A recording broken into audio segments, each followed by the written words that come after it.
I'm Simcha Leiner. I'm here with Motty Berkowitz, and we are going to take you behind the scenes of my latest music video, Shuvi.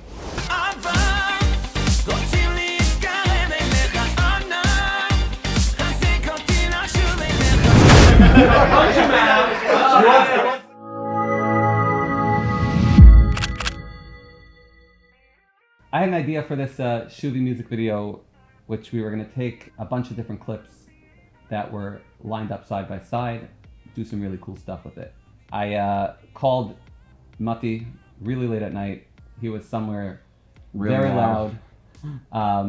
And he's like, maybe we'll talk about it a little bit a different time, talk about it later. I said, give me 30 seconds, let me pitch it.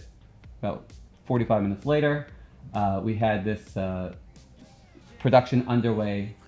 Let's get this thing going. Let's get this thing started. 5 o'clock in the morning was when this day started. By 7 o'clock in the morning, the restaurant was unlocked for us. As you've seen in the video, this is a beautiful space. A lot of different areas in the restaurant that need to be worked with and worked on. But ultimately, this is a functioning restaurant. This is not a set.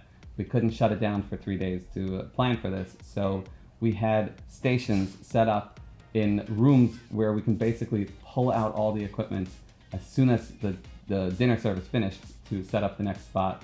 It's just a matter of having everyone on the same schedule, everyone on the same team. A couple days before, I went down to kind of take pictures of all the areas, of all the the kitchen area and the dining area and the roof. And then there was a lot of going over the parts. Shua Sorsha played like the main actor. Funny story actually, when I wrote the script, I was like, hey, what am I gonna name this guy, this chef? Like I need a name. I had no idea who was gonna be acting. I was like, let me call him Josh. Call him Josh, and then Shua took the part. So you see how amazing. It's crazy. This whole thing with Menashe Mayim. What we try to do with music videos in particular is not give too much of a detailed storyline, so that way people can interpret it as they wish. The song Shuvi the lyrics are pretty deep. It's ultimately wanting to get close to Hashem, and this storyline could be interpreted any which way that you find a way of adapting it to your own life. But there's different levels. There's the upstairs and the downstairs of the restaurant. There's the upstairs and the downstairs of our lives. There's a way to get closer. There's a yearning, like you're missing something. The storyline follows that Shua is a chef in the kitchen, but he's always yearning to do what he really loves to do. And he didn't have the opportunity. He dreams about doing it. And as the video progresses, if you haven't seen it, by the way, just stop this behind the scenes. Just stop. Just go watch the video. We'll wait. Like now. We'll wait. Yeah, we'll chill. Yeah, what do you think about it? Yeah. So the video starts off with a crazy FPV drone shot, which we got. I wanted it to start off with a bang. This shot actually, we got it a little bit before the video started, before we actually the day of filming in the city, because this is a much more complicated thing to do. But I wanted to start with a bang and just kind of flies through the city, and then it just kind of takes a pause, and you see Simcha and Shua in the alleyway on a split screen.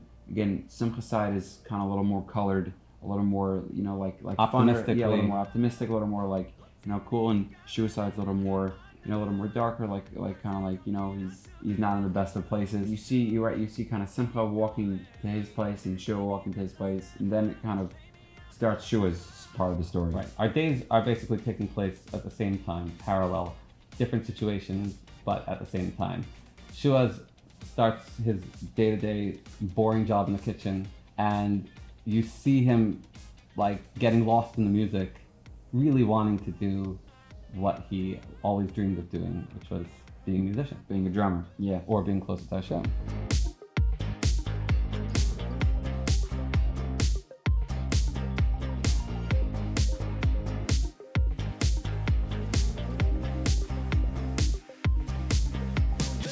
When I wanted to show Shua kind of getting into his imagination, kind of like he's not here, but I want you to almost feel now all the staff is dancing and all the waiters are suddenly cutting everything on beat and everything. But I want you to almost feel that's actually happening. So what we did was we kind of had we had Shua kind of just he puts on his music, and kind of the music is the thing that kind of gets him going and gets him into his fantasy world. And we had all the whole lighting crew we had the whole kitchen lit up, and then the whole kind of thing slowly dim. We zoom with his face, and then the whole kitchen goes bonkers. All the waiters are cutting on beat and washing dishes and twirling pots and doing everything on beat.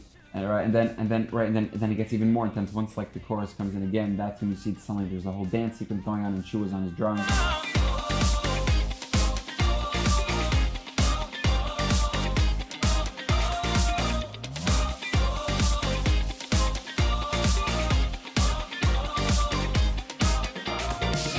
And then we did the shot where he kind of comes back to life, where the camera spins around when he comes back.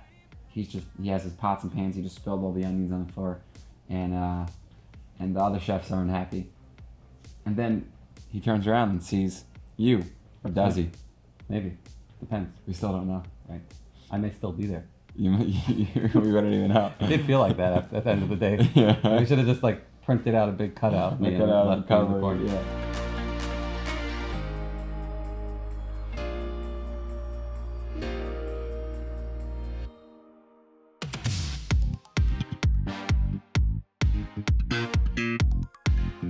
So we wanted to kind of feel like as if like we want kind of you to decide like how real is it, how fake is it, because it is something he really wants.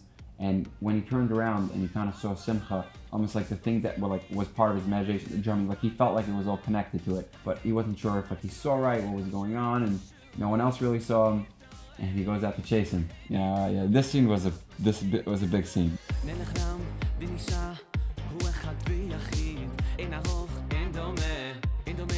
בשחקים ימחר פשוטה לקבל שווים אהבה לא יחבו על מים רבים ואני איתך אני מרגיש אהבה כי אתה עימדי לטובתי עושה הכל בשבילי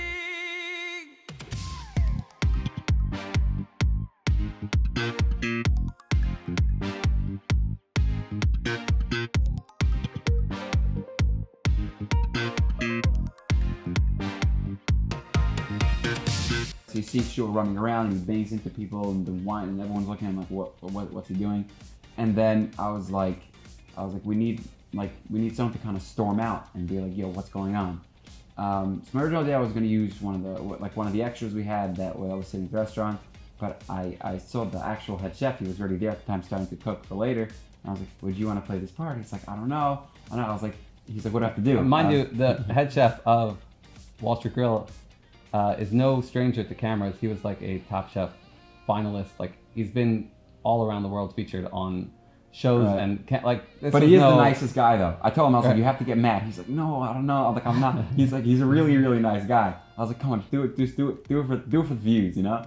And he nailed it. He storms out. I did it for all those camera gigs I did. We did it like kind of handheld, so like you kind of feel as he's like super mad. He, like, agitation. Yeah, he like runs out and he comes over and he storms over to Shua and he starts yelling at him. And then it cuts to the scene where you see the head chef still kind of angry. He's like fighting his hand, but kind of Shua kind of completely lost focus on him and just looks past and sees Simcha in the corner, just telling him to like get back into it. Like, you know, who cares about your head chef? Focus on what you're after. Just look. we had a lot of funny takes of those. Fire him. Oh yeah. You need like feet, no? People don't realize the amount of, work that goes into every time you see on a video that it cuts to another take, to another clip. That was someone restarting the clip, restarting everything. So when you see these videos that have these long clips, these 20, 30-second clips, those are a lot easier to pull off than when you're cutting, and keeping up that attention and action. Like just the dining room scene alone, that probably took like 2.5 hours to film, and we have to go through take after take in different styles. Right when Shua runs out, like how we're feeling it, like when does he bang in? We don't there's a lot of like details that go into it. You don't want it to feel like overkill because you're filming a story. You want it to feel as much real as possible. You don't want it to bang into 30,000 people and people get up and start yelling at it like.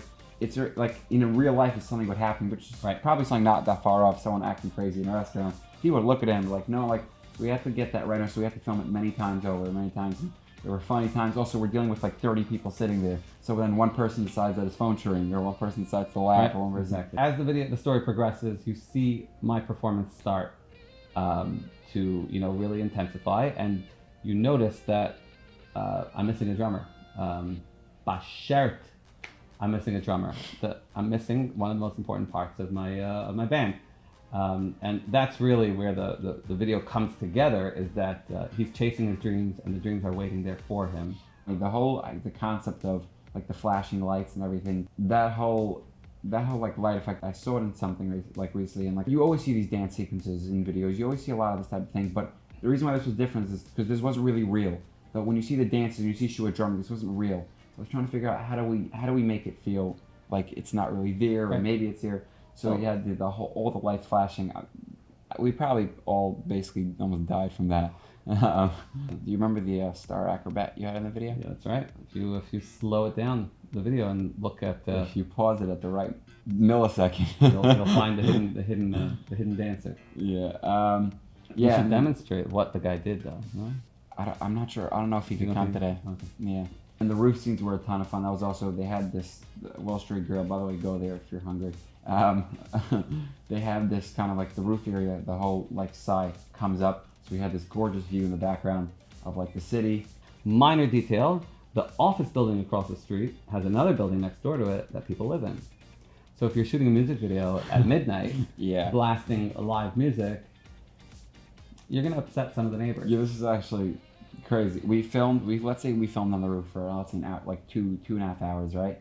We did the performance scenes. Then afterwards we went back to the scene where she was kind of having his electric guitar debut on the stairs. Staircase. Yeah. So we did the performance, which had like blasting music, and then like right when we did the stairs and then like him running, and literally like right when we wrapped, the cops came upstairs.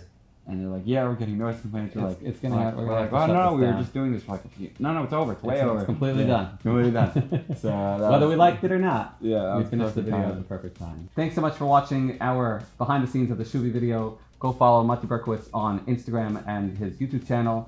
Go follow me on Instagram if you're still on Facebook. Close that account and just go follow me on Instagram. Can't wait to send you. And watch Shuvi. Watch the music. If you didn't watch the music video right now, go there. We waited for them to watch it already. Oh. He definitely watched it. Bye, guys.